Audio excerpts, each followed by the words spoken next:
Hello, everyone, and welcome to another episode of Justin the Food Entrepreneur Show. I'm Justin Bizzarro. I'm your host. That's Bizzarro. For anyone who's out there, you can find us on Instagram at Justin the Food Entrepreneurs or at Justin Bizzarro. Again, that's 2 Z's, 2 R's. If you're following us, your food, beverage, nutrition, farming, hospitality entrepreneur, looking for a place to continue to grow, hit up Gorilla Brave on Instagram. There will be events. There are summits. 2 summits coming this year, 1 next year internationally in Australia is the plan.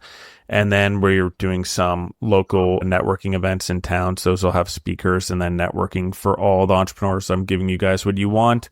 I've also put all the show notes in every episode as well as timestamp all the areas of the notes. I keep repeating it because I keep getting the same questions. So eventually the episodes will catch up to being released where maybe I'm answering some of the questions, but I do want to emphasize there is an educational networking fellowship space that everyone's been asking for based on all the stuff coming out of the podcast, all my years experience, and then cross-listing it with what's out there to be studied. So it's all there. Thank you guys. I have a very special guest with us. I have Danny Rodriguez from Pablito's Tacos. How are you doing today, Danny?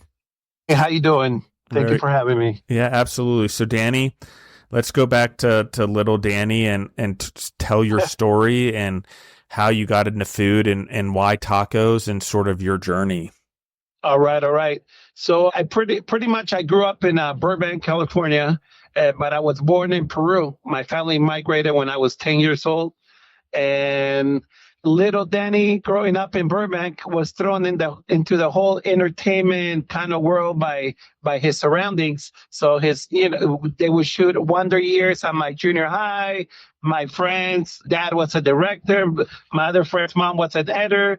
So of course, when I graduated, I decided to get into film. So I went to film school in Santa Barbara, and I graduated there, became a producer, distributor, and about 10 years ago, I went to go produce a movie in Canada, in Winnipeg. And as soon as I get there, the first thing I'm told is like, Danny, have you tried poutine? I'm like, man, I've never heard of poutine. So one day I'm coming out of a bar at 3 a.m. Yeah, there you go. So they don't have no taco trucks in Winnipeg. They don't have the bacon wrap hot dogs in Winnipeg. They got poutine at 3 a.m. So I said, man, let me go to this place that I always see a line and let me try this thing finally, because there's nothing else. I need something to soak up some of the alcohol that I got in me so I can make it to the set, kind of early. So I go to this place called Smoke's Culinary. They're like the McDonald's of poutines in Canada. They have like 100 locations. And I was like, I have the first bite. I'm like, oh my God. It's one of the best things I've ever had at 3 a.m. So I decide to give a lot of the other crew members for them to try this, see if I'm the only one that's crazy that really likes this. And everyone's like, man, this is really good. So I get back to LA. I call the founder and I'm like, hey, I want to open one of these in Los Angeles. And he's like, sorry, brother, Southern California, it's already sold. I'm like, oh, man, I'm like, give me Northern California. So I buy the Northern California rights of this thing, and I open the first one in the States in Berkeley. That makes sense. If you can't get Southern California, you might as well get Northern California. Right? Yeah. So I take a drive. I'm like, man, Berkeley would be great. I saw thousands of drunk students at 11 o'clock at night walking the streets with only like 3 options to eat. So I ended up opening there, in between the 2 biggest bars, a block from the university, and we opened till 4 a.m. every day, and we killed it. We had 1,200 people in line on the opening day. People were camping out. So I kind of, I started wanting to learn more about this industry and more about franchising. I'm like, man, I just busted my ass, creating this brand in Berkeley that nobody knows about, and a food that nobody knows about.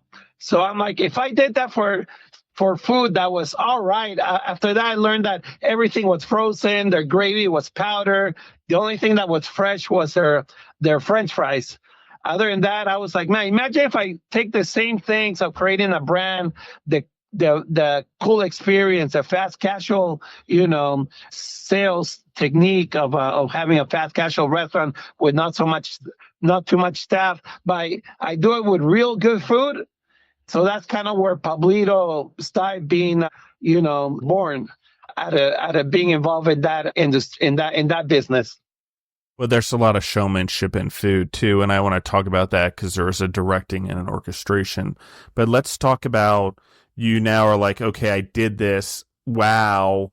I see what they did here. They might have once had a great product. Let's focus on they probably once made it from scratch, but over the years, this is a common theme that I keep going over on the show, is they devalued their brand.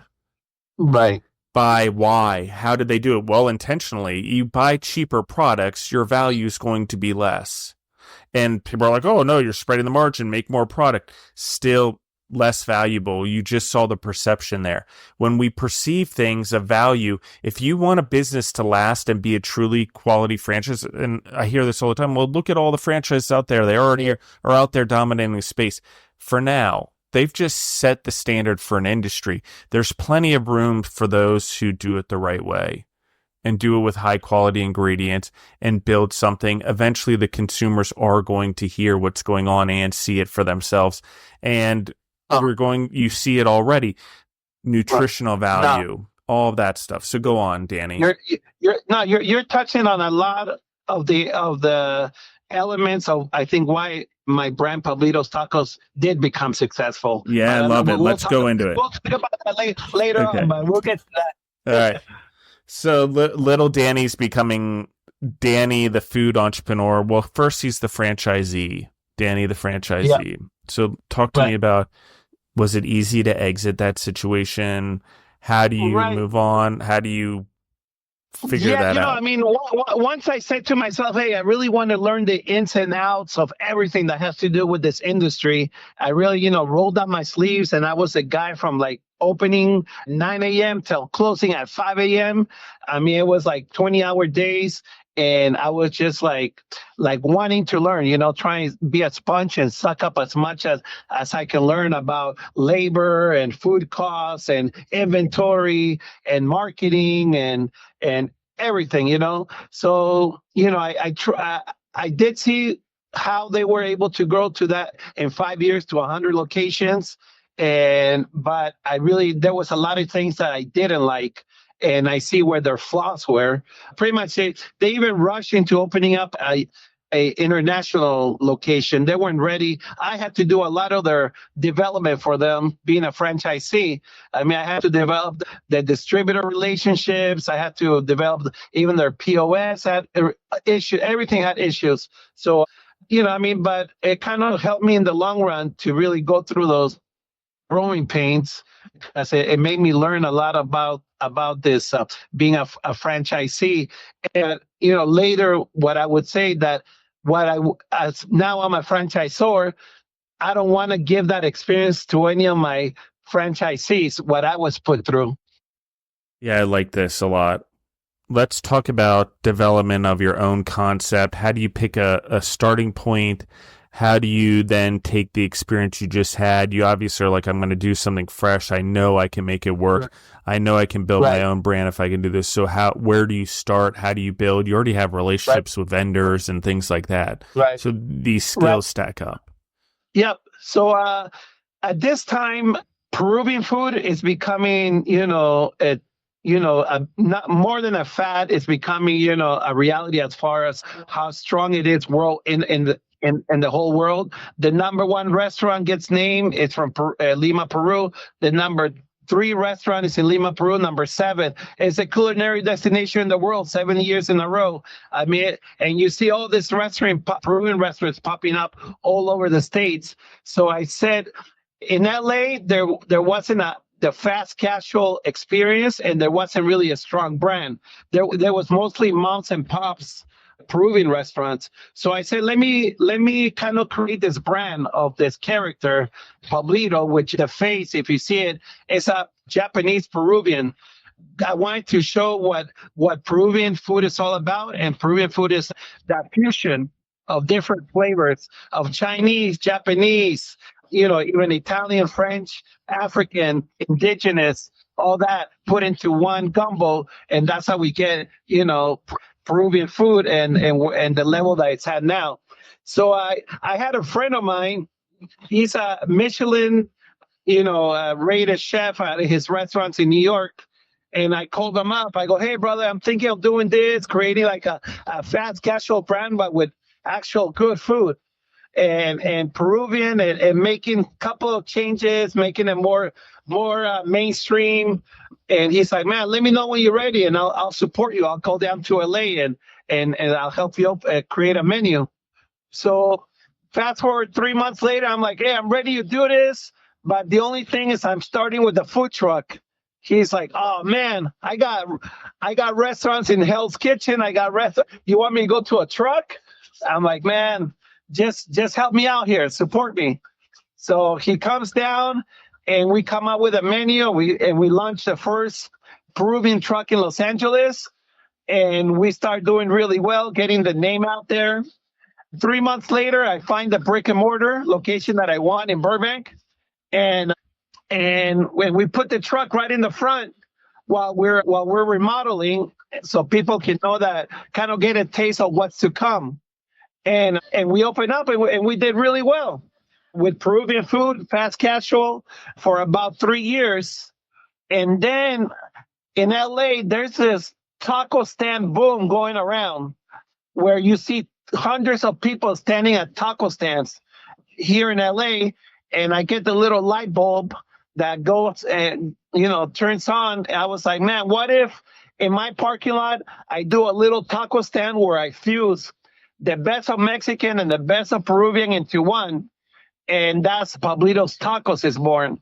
My previous venture was Pablito's Kitchen, which was a Peruvian concept. This was Pablito's Tacos, a 10 by 10 stand that would fuse the best of both worlds. And we open up and it just turns into a social media explosion.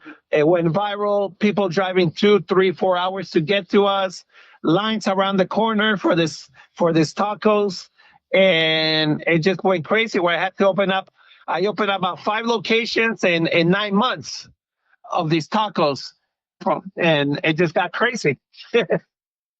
Like, talk to me about developing a menu. I mean, this is obviously like a bigger deal. I want to emphasize that because you're creating something unique. It's growing. You have a foundation. You're creating SOPs. You're creating a menu. Let's go back to this fusion, the menu items that are on your menu, the popular ones, sort of the ups and downs you've had through that menu development. Yeah, I mean, at first we started with a pretty basic menu. We didn't want to, do super crazy stuff. We had the basic Mexican menu, which was the asada, the pastor, those were almost the 2 basic Mexican ones. Then we incorporated the Peruvian by having a lomo saltado taco, chicharrón taco, which we call it the Peruvian carnitas. Then we did a pollo a la brasa taco. And then we did a veggie taco that had shiitake mushrooms and nopales, but we cooked it like in the lomo saltado way, where we would flame it on the wok with soy sauce, red wine vinegar, oyster sauce, and give it that Peruvian flavor. And we started with the base, but one thing that I did when I did my kind of like research and development of what makes a great taco, why there's a place there that has 200 people in line, and across the street there's a stand that has 2 people in line. 3 common denominators that came out of that would make a great taco was, number 1, it was handmade fresh tortillas. Okay. Number 2 was to do my steak, my chicken on a mesquite grill. That creates a little smoke trail that goes up sends like a bat signal that there's some good food going on. And people love to see that those 2 things, like face to face. They love to see the lady making the tortilla. They love to see the grill guy, grilling the meat on the mesquite grill and chopping it up. And then the third thing was a slab of free guacamole. Those to me were the three elements that was making great, these tacos really a hit in LA, which were indirectly called TJ style. To that, we say, okay, let's add the Peruvian angle to it by adding the Peruvian kind of proteins, which is the lomo saltado, the pollo a la brasa, the chicharrón, it was a pork butt that we would roast for like 3 hours and then flash fry. So it's crispy and really juicy and meaty. And then we decided to add what later became coined as the crack sauce. Is this Peruvian hot sauce, this green hot sauce that a lot of Peruvian restaurants have. But we made ours. I love it. I love that one. It's one of my favorites. And just Super Pollo, if anyone's out there from Super Pollo in Arlington, Virginia, I love your Peruvian food. But anyway, go on. I love that sauce. So that's the one. So we made we made a couple of changes with my chef to make the sauce a little bit like, let's say, Caucasian friendly, where it was like, not super spicy, but it would taste really good. Nobody would say, oh my God, it's too hot. It would be like, it's got some spiciness, but it wouldn't burn your tongue. And people wanted more and more and more. All of a sudden, I have my bottles of sauces getting taken by the customers. And every order would say, can I get more green sauce? Can I get more green? I'm addicted to your green sauce. And then we're like, man, we got something. And then they're like, man, your sauce is like crack. I'm addicted to it. Everybody's like, crack, crack, crack. I'm like, all right, I guess we'll call it the crack sauce. Yeah, there you go. So we started bottling it. We started bottling that sauce. And we're actually working at the moment to put that into the supermarkets. But all that combination of the hot sauce, the Peruvian kind of proteins into the tacos. So we had tacos, we had the handmade quesadillas, where we also make the tortilla, right in front of you for the tortilla for the quesadillas. We have the burritos, where we do like a lomo saltado burrito that we incorporate the French fries into the burrito too. Of course, they all would come with crack sauce already in them. We know that if they would taste the sauce, that we would kind of have them hooked. So we would put it at the beginning on everything, whether they would ask for it or not. And that was kind of the basic menu of bolitas. Then we started doing a lot of this kind of catering towards the diet friendly people so we did keto tacos, where we make the tortilla out of cheese. And then with the protein style tacos, where we make the shell out of butter lettuce. And so that kind of did really well too. I love it. I think that the passion for your menu is so awesome. I mean, you went from an entertainment industry to a food industry. Can you tell me what the learning curve was like, the lessons learned, safety? I mean, there's a lot of things there, and I know they led to where you are now, but talk to me a little bit about what it was like to transition and have to learn all those things or learn something new. But, indirectly, I mean, it becomes almost the same thing being a film producer and being a restaurant owner. You're still having to manage, depending how big your budget is how much you're kind of micromanage. You're hoping you can get a good production manager in a film that can run the whole thing. In a restaurant, you're hoping you can find that one, person that you can trust to run your whole restaurant and that cares about, your restaurant. And everything's about budgets. Both sides are. So I think one of them kind of prepared me for the other one. It's just about what you're selling, and marketing is marketing. I mean, I came from the marketing world on the independent films. I took all that into the restaurant side of things. So, I think they both complement each other. They both along the same lines. Yeah, I agree 100%. There's a lot of similarities between entertainment and what we do, or orchestration, or directing in your case, producing, any of that stuff, sort of organizing things in similar ways. I think films are really sped up businesses. Like, it's okay, we're a business and then we're not a business. I think there's a little bit of that. I think that gives you probably a different perspective. I'm not sure, but there's that. So as you've gotten into, okay, your Pablitos is launching.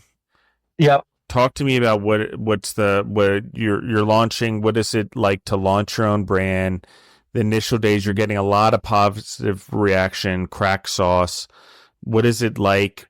How do you handle the growth, the employees, getting everyone in? How do you sort of start to go through this, because the popularity obviously is there and you're growing at a pretty good pace?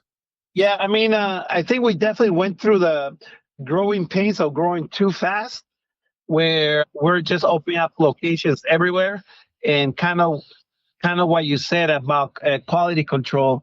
Sometimes that's kind of where quality control came into play on how to, when you're moving that fast in that many locations, how do you keep the quality?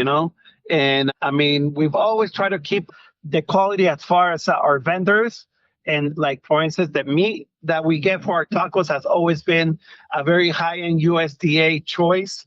And even when COVID hit and some prices, even now, the meat has still gone up 40% from where we were at the beginning. A lot of other vendors went from using chuck roll to using like some lower quality meat just to keep their prices the same.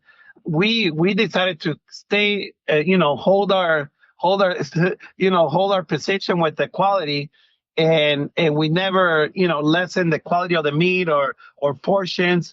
And I mean, we've always been hoping that things kind of get back to normal, but indirectly they haven't, or nor do I think they will. So we've had to slowly raise our prices like everyone else.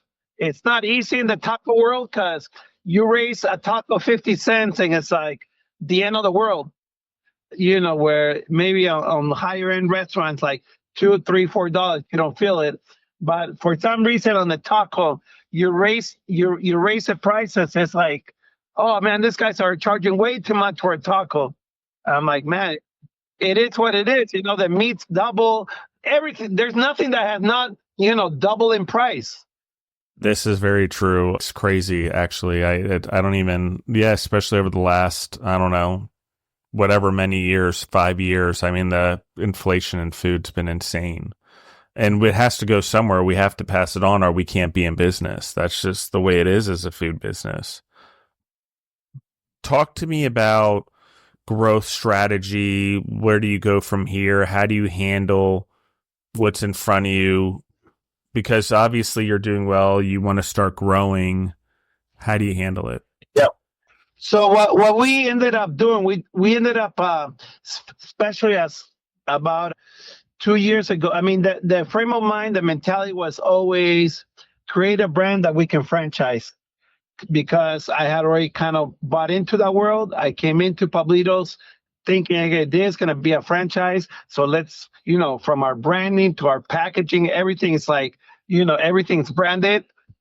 So I decided about 2 years ago to start getting the franchising process going, which is, it takes a while to get this thing, where you're up and going and running and selling franchises, from legal to filings to all that, operation manuals, all the recipe books. But, about a year and a half, we decided to pull the trigger on that.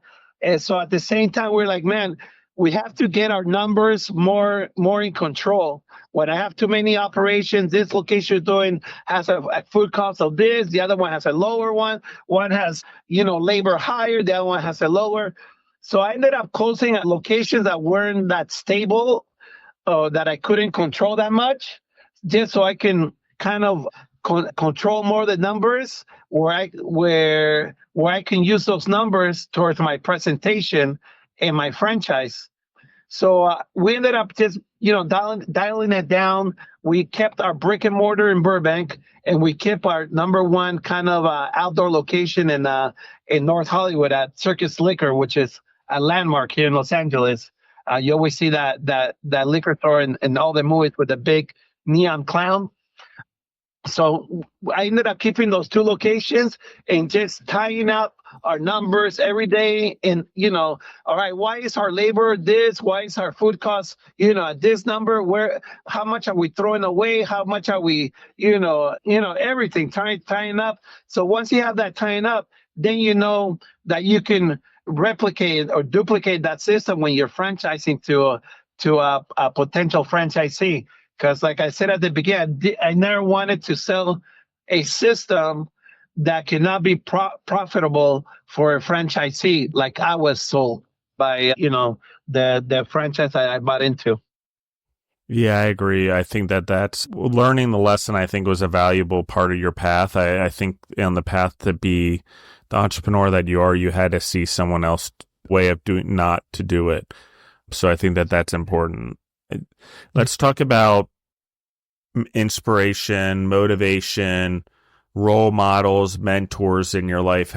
Like throughout your life, you've had these certain individuals and goals and entertainment, and now you've switched over. There's got to be a amount of motivation, inspiration there, as well as like good mentors, I believe. So talk to me a little bit about that. Indirectly, I don't know if you ever knew that he was my mentor, but the guy that was the founder of Smokes Culinary, his name was Ryan Smokin. This guy was very good at really pushing the brand. Oh, for him, a lot was about brand, and the showmanship that goes with doing that. From events that he would do, from merchandising to everything was about the brand and pushing the brand and creating that brand awareness. And me going to the conventions, going to the expos that they would do for this franchise, and seeing how he would operate on. Because no matter what, you become a salesman. You want to sell the brand and show people that there's the brand that they should be buying into. And I mean, I really saw the way that he would live and die and breathe and eat and this brand. It was all about the brand, and that's kind of really when you see Pablito, we get a lot of that. We're always out there pushing the brand. Everything that we have is branded. Even we did 2 collaborations. We did one with Cookies, which is the biggest marijuana brand in the world. So we've done 2 T-shirts with them that have the Pablito's logo and their logo. We did a crack sauce that was branded after them with their color. We've also done a collab with Taco Bell where we created that chile relleno burrito supreme. So and they let us brand the packaging with our sticker, and that was a good moment for us to be a feature on their Instagram page. That's amazing. Yeah, from where we came to get that level, it was definitely big. And then aside from that, we've done stuff with Walmart, and I mean we've been pretty fortunate to really get our brand out there. And we've been fortunate to have a lot of this social media presence where we've had just a video recently hit like 16 million views. We have one right now about to hit 5 million views. So that social media plays a very intricate role in getting us to this level. How do you manage all of it? I mean, you're growing a business. You wear a lot of hats, no different probably than in film. But how are you managing all of this, making sure the business is still operating well, focusing on growing the business, you're franchising? Like, there's a lot of things going on here. So talk to me about all of that. How do you manage it? Man, that's what I'm going through right now, man. My head is, my RAM is at an all-time high.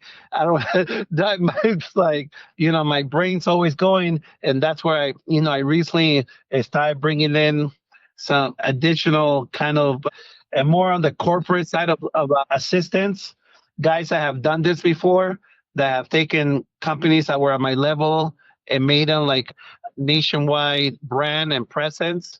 So I'm slowly trying to, bring in caliber guys at that level that can take my brand to the next level, and also kind of help me mediate some of this, where my plate's not even full. It's like it's overloaded. It's like falling all over. So I'm at the point where I need that extra assistance. Yeah, it's crazy. I know what you're going through. It's like you need good mentors, you need good leaders to sort of bind yourself to, and you're having to create recipe books, I'm sure, and standard operating procedures and different health codes in different sectors. It's starting to the thing's starting to grow, which is a compliment to your entrepreneurship and your menu and the things that you're doing. How do you find time amongst all of this to sort of take a step back every once in a while? How do you make sure that you're able to take a step back and refocus just to make sure that your business is going in the right direction? Get your head out to every once in a while, because I can tell that you're one of those individuals that is able to pause and take a look at things and reflect. Yeah, I've done that a couple of times. Like, for instance, when I started closing a lot of these locations, yes, really to like take a breather and really analyze the numbers and analyze where we're at and where we're going. Sometimes you need to do that. And I think I've done that a couple of times. Sometimes I'm a guy, I get an idea and I run with it, especially since, I don't have a board that I have to run it by. And I mean, I've opened Pablito's World in Chinatown, where it was my own food court, with 5 of my concepts, all in one location, all digital kiosks. And, things like, I opened up a Japanese Peruvian high-end restaurant in downtown LA.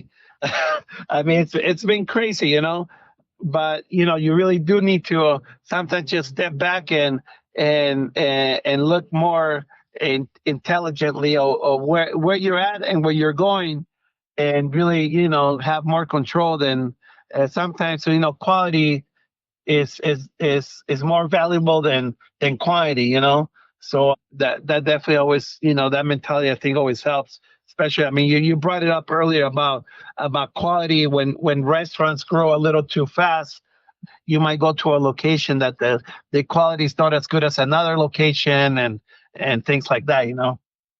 Let's talk about that as well, because you are concentrating on quality. You're concentrating on a higher delivery. That's why you're getting the reviews how are you sourcing your products? How do you make sure that you're getting the quality ingredients that you want in all of your locations? Yeah, that's definitely been a challenge. A lot has to do with your staff, because my ingredients and all that, it's always going to be the same. I deal with, with US Food, for instance. Those guys are not, they're not the cheapest. So, but I don't mind paying a little extra, because you're getting that consistency with them. It's always going to be a certain quality of meats or chicken or whatever. They're never going to try to give you any lower quality. But where the issues come into play is with the staff. There's always an issue with staff of finding people that care, people that care about the quality of your restaurant, of a customer being happy. So when they're cooking when they're serving the food, make sure that it's warm, that it's not overcooked, that the cheese is melted when they're giving it to the customer. It's just I can go down 100 different checklists of how our quality can be affected by your staff, not really by the ingredients. And that's really where a lot of this, having a strong manager comes into play. That a manager that cares and that gets a team around him or her that supports that mentality of get that if the restaurant does well, they'll do well. Like for instance, I usually every year I would give my staff a big Christmas party, and I would give them a Christmas bonus. By last year, it was just it was a very bad year for us as far as complaints from customers of that I got my food and it was cold. I got I ordered chicken and they gave me steak. I this and it was just like non and then also, oh, Danny, the blender broke. Danny, this broke. Danny, this is going bad. Yeah. This and all that just has to do with when your staff does not care about your bottom line. So I told them, you guys don't care about my bottom line, because the bottom line is where I give you guys, the parties, the bonuses. So if you guys, you guys are pretty much eating up whatever, I put a little fun together aside for you guys. But if you guys are breaking, every other week is, this broke or that broke, or customers are unhappy with the food because of negligence by you guys, and one goes with the other. Yeah, I think it's you're just so spot on here. Talk to me about core values, morals, ethics, things that you're trying to also breed into your business. Obviously, good core ingredients are just the beginning. Talk to me about the core values you're trying to install into your business, the way you're trying to do things to make sure the employees run things properly. Talk to me a little bit about that, how you look at that, what are they exactly, and then how you're instilling them.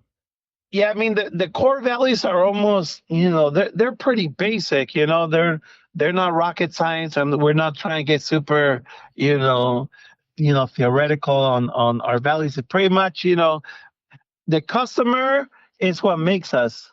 If we have unhappy customers, that's going to come back to hurt the restaurant, and it's going to come back to hurt you guys.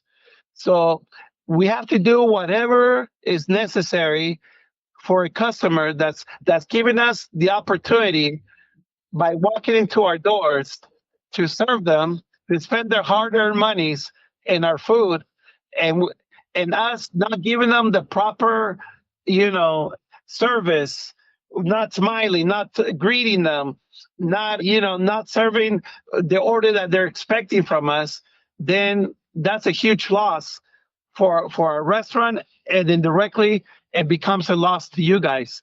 So I think the number one, always theme that we're trying to, or the vibe that we're trying to give our staff is the customer is everything. So if they have that in mind, that they're a customer, by walking into our door, they're choosing not to go to McDonald's that day. They're choosing not to go to Taco Bell. They're choosing not to go to Johnny's Tacos across the street. They're going to Pablito's Tacos. If we give them, they made that choice. If we don't give them the love reciprocated by giving us that making that decision, then that's where our downfall is going to be. Very cool. Talk to me about how you handle customers, customer reaction, customer service, all of that, because it's a major part of the food, the delivery of the food, the feedback, creating a feedback loop with your customers, all of that. How do you do all that? I think it's really important because it's helped your brand grow. You've gotten feedback. Right. That's one good thing and one bad thing about Yelp, and Google reviews. That's kind of my insight of how we're doing with customer service.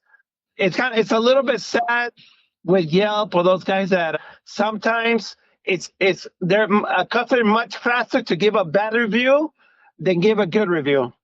So as soon as the cashier didn't look at them the right way, all of a sudden, boom, they turn around. They're like, they're doing their bad review right there while they're in the restaurant, where in reality, they can just send me a message directly and say, hey, Danny, I went to your restaurant at this location and this happened. And most of the time I'm able to make them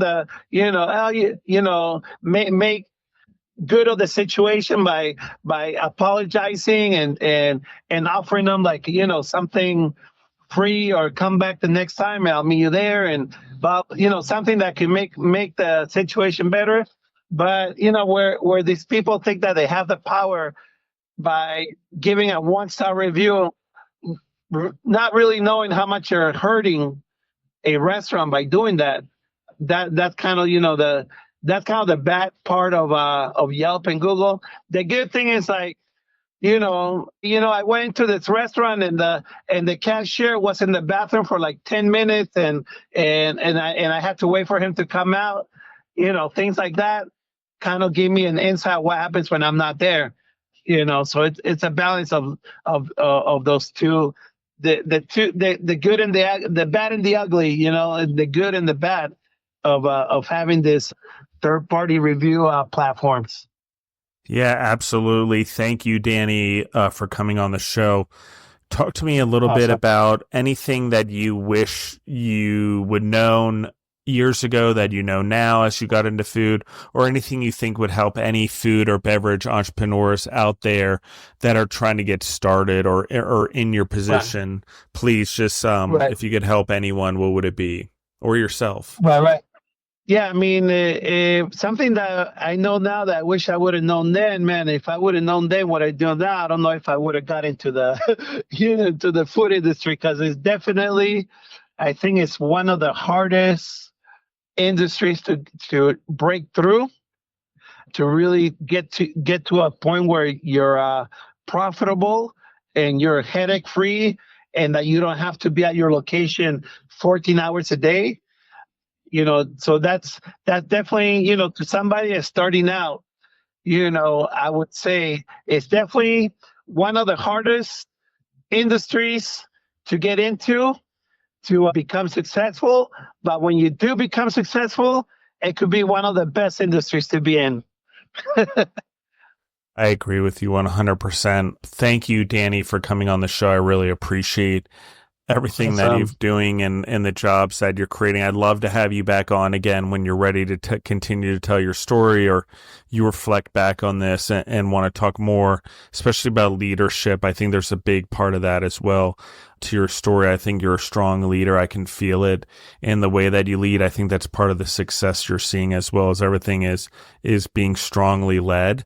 I'd love to talk more about that as well down the future. Yeah. So I'd love to catch up later on, when hopefully once we start selling our first. We've got 200 submissions for new franchisees. So right now we're at the point where we're getting in touch with all the submissions.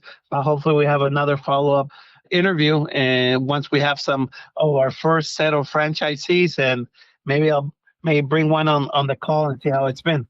Yeah, I'd love to do that. That'd be awesome. I appreciate you, Danny. I love what you're doing, and I love the mixture of the food and the culture and what you've done, and I appreciate it. Thank you guys for listening in. I love you guys. Again, find us on Spotify or wherever else you grow yourself through podcasts. If you want to support these entrepreneurs, share, like, subscribe, follow them on social media or this show or their episode. If you think that you could help an entrepreneur, there's an entrepreneur out there needing something like this, share an episode. Again, Gorilla Brave has all the education as well. There are show notes for every episode and timestamps, so you can go back and reference. I love you guys, and we're out. Take care, man. Thank you.